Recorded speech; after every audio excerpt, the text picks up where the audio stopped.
मित्रों नमस्कार। स्वागत है आप सभी का आपके अपने चैनल सोहन इंस्टीट्यूट में। कल आपकी पर्यावरण की क्लास नहीं हो पाई थी बारिश और लाइट की समस्या के कारण। आज लेकिन सब कुछ ठीक है। आइए क्लास को शुरू करेंगे। पहला क्वेश्चन देखिए, बिल्कुल आपकी स्क्रीन पर है। महोबा किस लिए प्रसिद्ध है? ऑप्शन ए में दिया है, देखिए, यह आल्हा उदल का नगर कहलाता है। बी में दिया है, यहाँ जो है गोरखगिरी पहाड़ी स्थित है। सी में दिया है ए व बी दोनों सही है। और डी में दिया है इनमें से कोई नहीं। देखिए, यह आल्हा उदल का नगर कहलाता है या इसे जो है आल्हा उदल की नगरी कहते हैं। यह उत्तर बिल्कुल सही है। और यहाँ देखिए गोरखगिरी पहाड़ी स्थित है, तो यह भी बिल्कुल आपका सही है। और सी में दिया है ए व बी दोनों, तो देखिए दोनों उत्तर सही है, इसलिए आप विकल्प सी लगाएंगे, ए व बी दोनों। सी उत्तर यहाँ पर सही होगा। आगे बढ़ेंगे, क्वेश्चन नंबर 2 पर चलेंगे।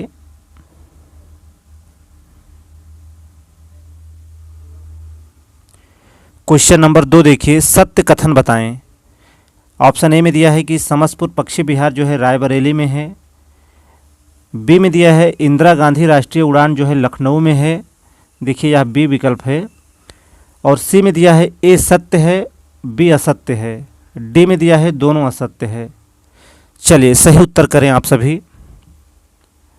देखिए समसपुर पक्षी विहार रायबरेली में है, यह आपका बिल्कुल सही है।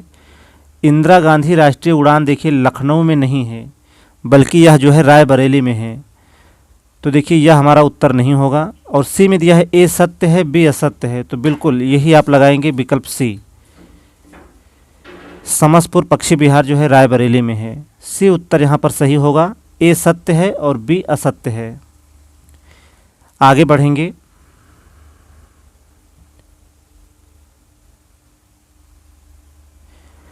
तीसरा क्वेश्चन देखिए, असत्य कथन बताएं। ऑप्शन ए में दिया है मत्स्य उत्पादन में आंध्र प्रदेश प्रथम स्थान पर है।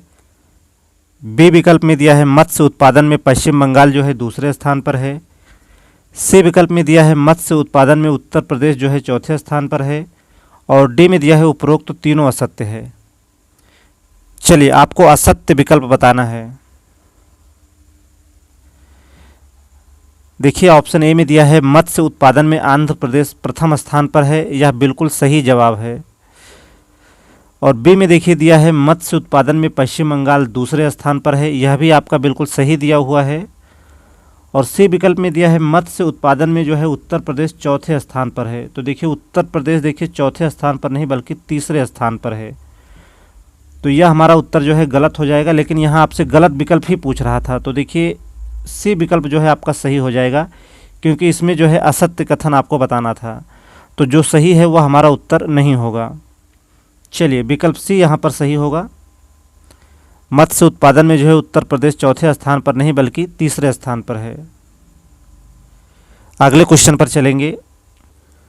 क्वेश्चन नंबर 4 देखिए, कौन सुमेलित नहीं है? आपको बताना है कौन सा जोड़ा जो है सुमेलित नहीं है।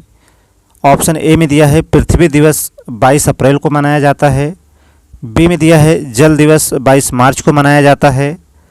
सी में दिया है अंतर्राष्ट्रीय जैव विविधता दिवस जो है 22 मई को मनाया जाता है। और डी में दिया है राष्ट्रीय पक्षी दिवस जो है 22 नवंबर को मनाया जाता है। आप सभी उत्तर करें। आपको बताना है कि कौन सा जोड़ा जो है सुमेलित नहीं है। देखिए ऑप्शन ए में दिया है पृथ्वी दिवस 22 अप्रैल को मनाया जाता है, पूरी तरह से सही दिया हुआ है। बी में दिया है जल दिवस 22 मार्च को मनाया जाता है, यह भी बिल्कुल सही दिया है।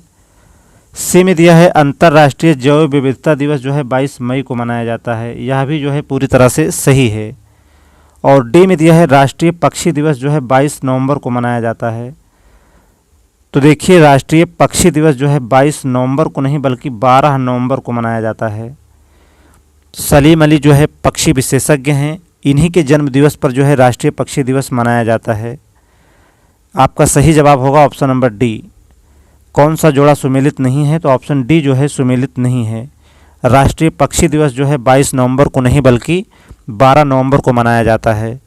सलीम अली को बर्ड मैन ऑफ इंडिया के नाम से भी जाना जाता है। अगले क्वेश्चन पर चलेंगे। क्वेश्चन नंबर 5 भी आपसे पूछ रहा है कि कौन सुमेलित नहीं है। आपको बताना है कि कौन सा जोड़ा जो है सुमेलित नहीं है। ऑप्शन ए में दिया है कान्हा टाइगर रिजर्व, क्या मध्य प्रदेश में है। बी विकल्प में दिया है काजीरंगा टाइगर रिजर्व, क्या असम में है। सी में दिया है पन्ना टाइगर रिजर्व, क्या मध्य प्रदेश में है। और डी में दिया है सतपुड़ा टाइगर रिजर्व, क्या उत्तर प्रदेश में है। आप सभी उत्तर करें। अभी आपके पास समय है, लगातार आप मेहनत करते रहें।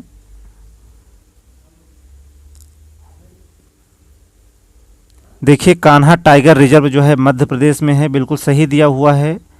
काजीरंगा टाइगर रिजर्व भी जो है असम में है, यह भी सही दिया हुआ है। और यह प्रसिद्ध है एक सींग वाले गैंडे के लिए। आपकी यूपी टेट की परीक्षा में यह प्रश्न पूछा जा चुका है। पन्ना टाइगर रिजर्व जो है मध्य प्रदेश में है, यह भी बिल्कुल सही दिया हुआ है। और डी में देखिए दिया है सतपुड़ा टाइगर रिजर्व उत्तर प्रदेश में है, तो यह पूरी तरह से गलत दिया हुआ है। यह भी जो है मध्य प्रदेश में है। सतपुड़ा टाइगर रिजर्व जो है मध्य प्रदेश में है। पूछ रहा था कौन सा जोड़ा सुमेलित नहीं है, तो आपका उत्तर हो जाएगा ऑप्शन नंबर डी।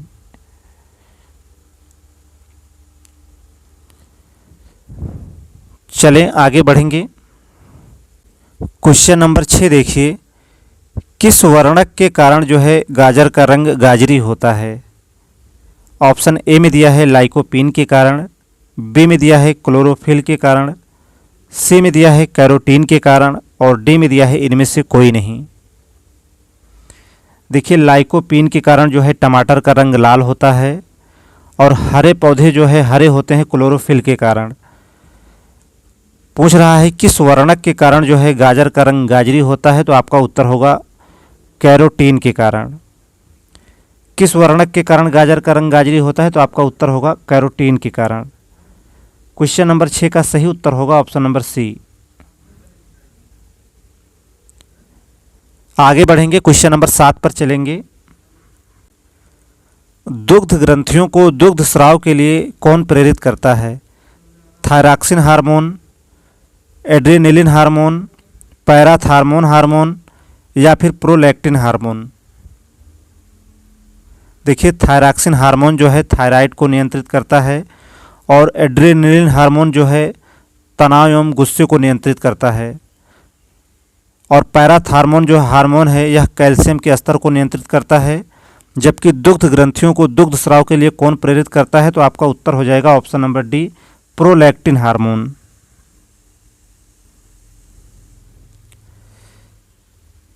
आप सभी क्लास को भी शेयर कर दें एक बार अपने मित्रों में। आगे चलेंगे क्वेश्चन नंबर 8 पर। जंतु और पादप के बीच की कड़ी किसे कहते हैं।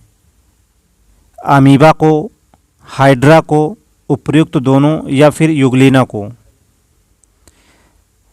देखिए जंतु और पादप के बीच की कड़ी किसे कहते हैं, तो आप उत्तर लगाएंगे युगलीना को। सही उत्तर होगा ऑप्शन नंबर डी। और अमीबा जो है बहुत सूक्ष्म जीव है, जिसे जो है सूक्ष्मदर्शी की सहायता से देखा जा सकता है। अगले क्वेश्चन पर चलेंगे।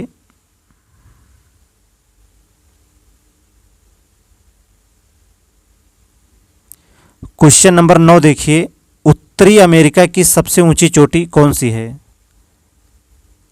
प्रश्न आपसे पूछ रहा है कि उत्तरी अमेरिका की सबसे ऊंची चोटी कौन सी है। ऑप्शन ए में दिया है माउंट मैकिनले, बी में दिया है एंडीज पर्वत, सी में दिया है रॉकी पर्वत और डी में दिया है अलास्का। कई बार जो है यह प्रश्न आपके एग्जाम में बना है। देखिए रॉकी पर्वत और अलास्का ये जो है पर्वत श्रृंखलाएं हैं और उत्तरी अमेरिका की सबसे ऊंची चोटी जो है माउंट मैकिनले है। सही उत्तर होगा ऑप्शन नंबर ए, जिसकी ऊंचाई जो है 6196 मीटर है। आगे चलेंगे क्वेश्चन नंबर 10 पर। इनमें से कौन कीटभक्षी पौधा है। ड्रासेरा, नेपेंथीस, सी में दिया है ए और बी दोनों और डी में दिया है हाइड्रिला। आप सभी लगातार उत्तर करें, आपके उत्तर देखिए आने चाहिए। देखिए इनमें से कौन कीटभक्षी पौधा है पूछ रहा है, तो देखिए हाइड्रिला भी जो है पौधा है लेकिन यह कीटभक्षी पौधा नहीं है। जबकि ड्रासेरा और नेपेंथीस ये जो है कीटभक्षी पौधे हैं। इसलिए आप सही उत्तर लगाएंगे ऑप्शन नंबर सी, ए और बी दोनों। नेक्स्ट क्वेश्चन की ओर चलेंगे। क्वेश्चन नंबर 11 देखिए, छोटा किसान बने देश की शान, यह नारा किसने दिया? जवाहरलाल नेहरू ने, लाल बहादुर शास्त्री ने, महात्मा गांधी ने या फिर नरेंद्र मोदी ने? छोटा किसान बने देश की शान, यह नारा दिया नरेंद्र मोदी ने। सही उत्तर होगा option number D.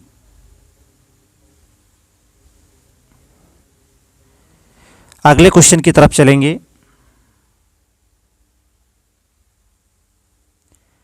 Question number 12 देखिए, निम्न में से कौन सा जोड़ा जो है सुमेलित नहीं है? ऑप्शन ए में दिया है उत्तर प्रदेश मुख्यमंत्री बाल सेवा योजना क्या 29 मई 2021 को शुरू हुई? बी में दिया है मुख्यमंत्री अभ्युदय योजना क्या 10 फरवरी 2021 को शुरू हुई?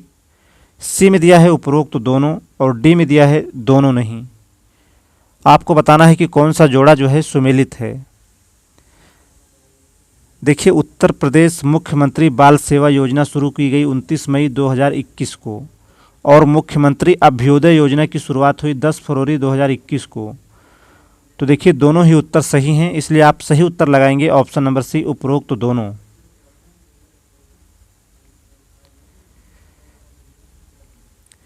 अगले क्वेश्चन की तरफ चलेंगे। विश्व जैव ईंधन दिवस कब मनाया जाता है? 8 अगस्त को, 10 अगस्त को, 5 अगस्त को या फिर 11 अगस्त को? देखिए, आसान प्रश्न है, आपको बिल्कुल इसका उत्तर पता होना चाहिए। विश्व जैव ईंधन दिवस मनाया जाता है 10 अगस्त को। सही उत्तर हो जाएगा ऑप्शन नंबर बी।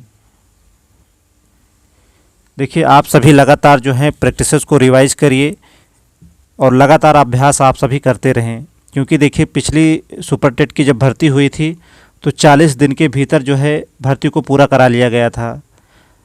भले ही कुछ विवादों के कारण थोड़ा लेट लगा था परिणाम में, लेकिन परीक्षा जो है 40 दिनों के भीतर करा ली गई थी। समय बहुत कम दिया गया था।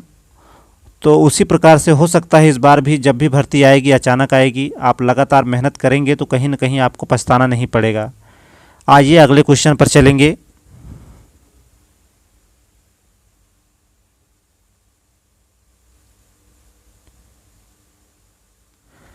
क्वेश्चन नंबर 14 देखिए, एक प्राचीन अवशिष्ट पर्वत का उदाहरण है।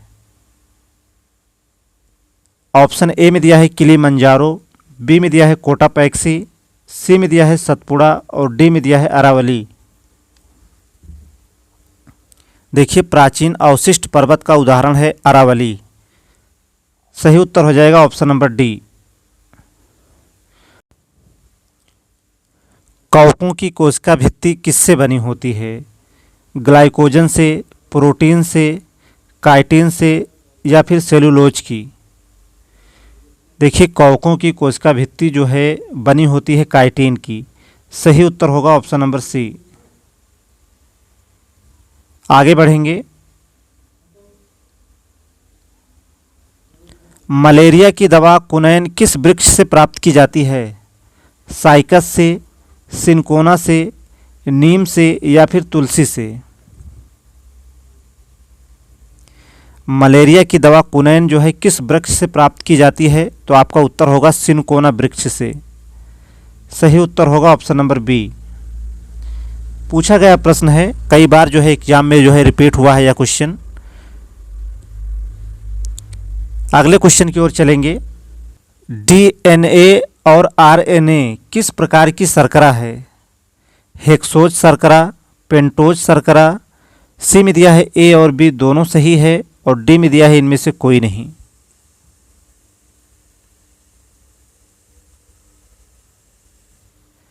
देखिए, डीएनए और आरएनए किस प्रकार की शर्करा है? तो आप उत्तर लगाएंगे पेंटोज शर्करा है। सही उत्तर होगा ऑप्शन नंबर बी।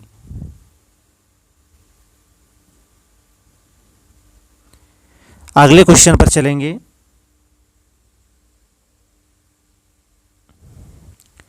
सेल की कठोरता मापी जाती है मार्केली स्केल पर, मोहस स्केल पर या फिर रिक्टल स्केल पर? और डी में दिया है इनमें से कोई नहीं। देखिए, सेल की कठोरता जो है मापी जाती है मोहस स्केल पर। सही उत्तर होगा option number B.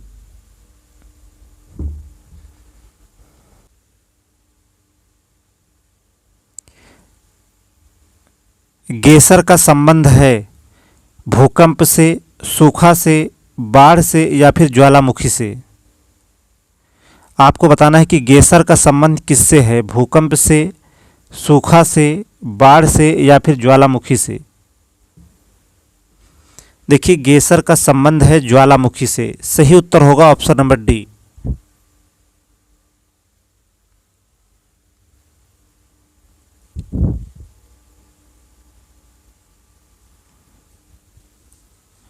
Question number 20 पर चलेंगे।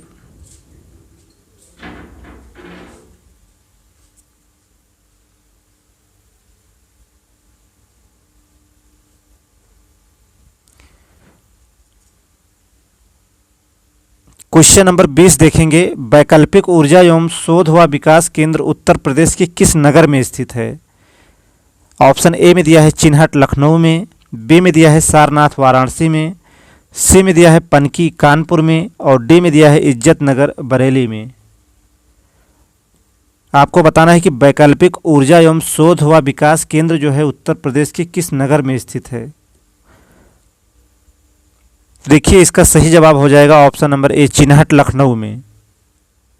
वैकल्पिक ऊर्जा एवं शोध व विकास केंद्र जो है उत्तर प्रदेश के किस नगर में स्थित है, तो आप उत्तर लगाएंगे चिन्हट लखनऊ में। कौन सा कथन जो है असत्य है। ऑप्शन ए में दिया है ब्लड में कोलेस्ट्रॉल बढ़ने से हार्ट अटैक हो सकता है, बी विकल्प में दिया है ब्लड में कोलेस्ट्रॉल बढ़ने से ब्रेन स्ट्रोक हो सकता है, सी में दिया है यूरिक एसिड बढ़ने से गांठों में सूजन व दर्द होता है और डी में दिया है यूरिक एसिड बढ़ने से जो है गांठें कैंसर का रूप ले सकती हैं। चलिए आपको बताना है कौन सा कथन जो है असत्य दिया है पूरी तरह से। देखिए ऑप्शन ए में दिया है ब्लड में कोलेस्ट्रॉल बढ़ने से हार्ट अटैक हो सकता है, यह बिल्कुल सही दिया हुआ है। और बी में देखिए ब्लड में कोलेस्ट्रॉल बढ़ने से ब्रेन स्ट्रोक हो सकता है, यह भी बिल्कुल सही दिया हुआ है। सी विकल्प में देखें तो यूरिक एसिड बढ़ने से गांठों में सूजन व दर्द होता है, यह भी जो है आपका उत्तर सही दिया है। और डी में देखे दिया है यूरिक एसिड बढ़ने से गांठें जो हैं कैंसर का रूप ले सकती हैं। तो देखिए यह पूरी तरह से जो है गलत दिया हुआ है और आपको असत्य कथन ही बताना था, इसलिए आपका सही जवाब हो जाएगा ऑप्शन नंबर डी।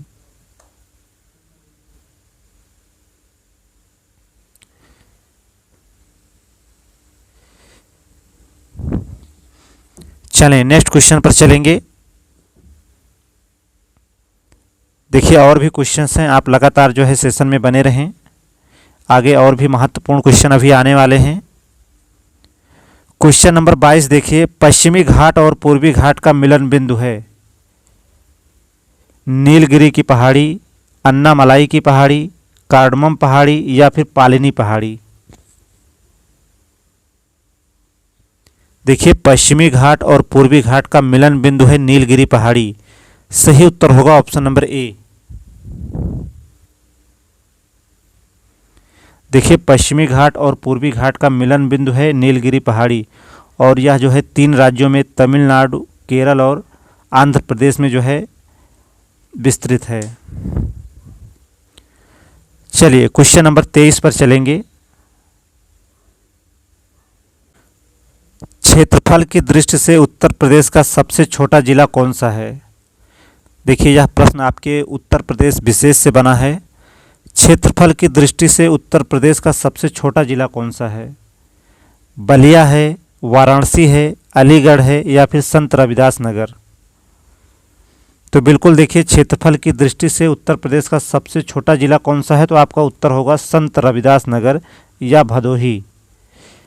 देखिए भदोही का नया नाम जो है संत रविदास नगर है। सही उत्तर होगा option number D. Next question पर चलेंगे। कौन सा जोड़ा सुमेलित नहीं है। क्वेश्चन नंबर 24 देखेंगे, कौन सा जोड़ा सुमेलित नहीं है। ऑप्शन ए में दिया है बिहार का शोक कोसी नदी को कहा जाता है, उड़ीसा का शोक महानदी को कहा जाता है, बंगाल का शोक दामोदर नदी को और असम का शोक जो है सतलज नदी को। आपको बताना है कौन सा जोड़ा जो है असत्य दिया हुआ है और आप सभी जो है लगातार उत्तर ज़रूर दिया करें।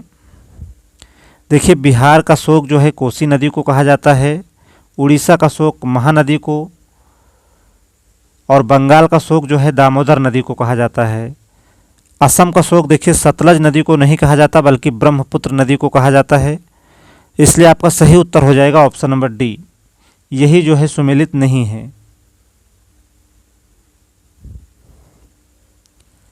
क्वेश्चन नंबर 25 पर चलेंगे। उत्तर प्रदेश का राजकीय पुष्प कौन सा है? गुलाब है, कमल है, पलाश है या फिर चमेली है?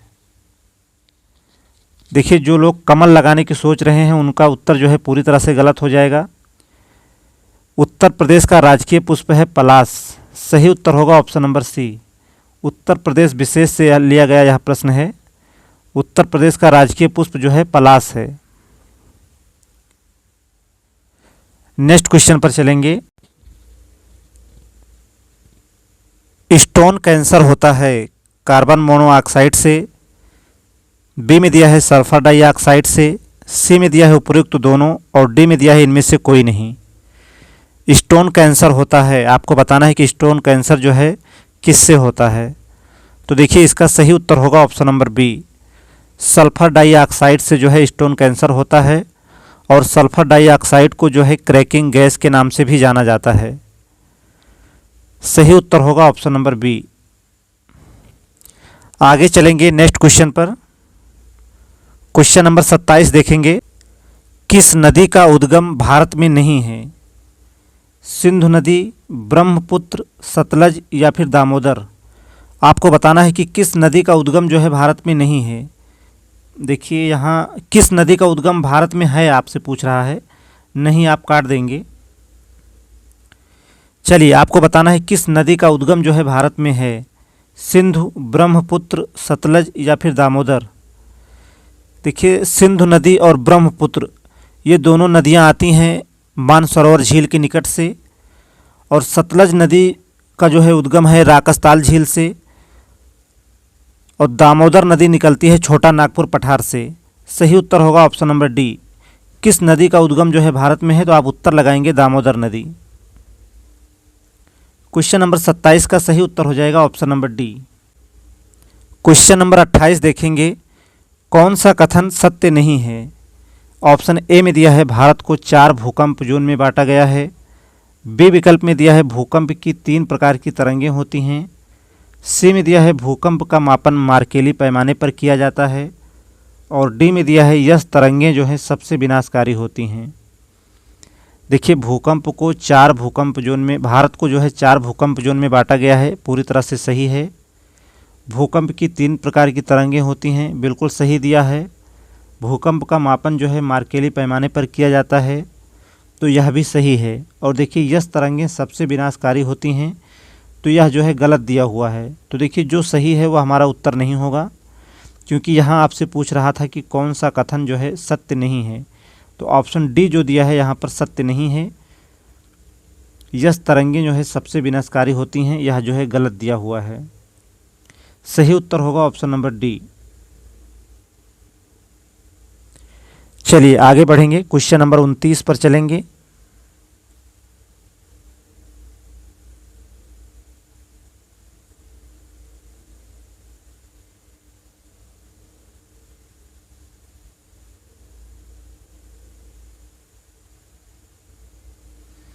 चलिए क्वेश्चन नंबर 29 देखेंगे। असत्य कथन है, आपको बताना है कि कौन सा विकल्प जो है पूरी तरह से गलत है। ऑप्शन ए में दिया है ध्वनि की तीव्रता जो है डेसिबल में मापते हैं, बी में दिया है ध्वनि प्रदूषण को रोकने के लिए शहरी क्षेत्रों में सीता अशोक के वृक्ष लगाए जाते हैं, सी में दिया है WHO के अनुसार जो है ध्वनि प्रदूषण का मानक जो है 45 डेसिबल है, और डी में दिया है भारत सरकार के अनुसार जो है ध्वनि प्रदूषण का मानक जो है 40 डेसिबल है। चलिए देखेंगे और आप लोग भी उत्तर करें। ध्वनि की तीव्रता डेसिबल में मापते हैं, सही दिया हुआ है। और ध्वनि प्रदूषण को रोकने के लिए शहरी क्षेत्रों में सीता अशोक के वृक्ष लगाए जाते हैं, यह भी आपका जो है पूरी तरह से सही दिया हुआ है। और WHO के अनुसार जो है ध्वनि प्रदूषण का मानक 45 डेसिबल है, सही दिया हुआ है। और डी में देखिए दिया है भारत सरकार के अनुसार ध्वनि प्रदूषण का मानक 40 डेसिबल है, तो यही आपका सही उत्तर हो जाएगा।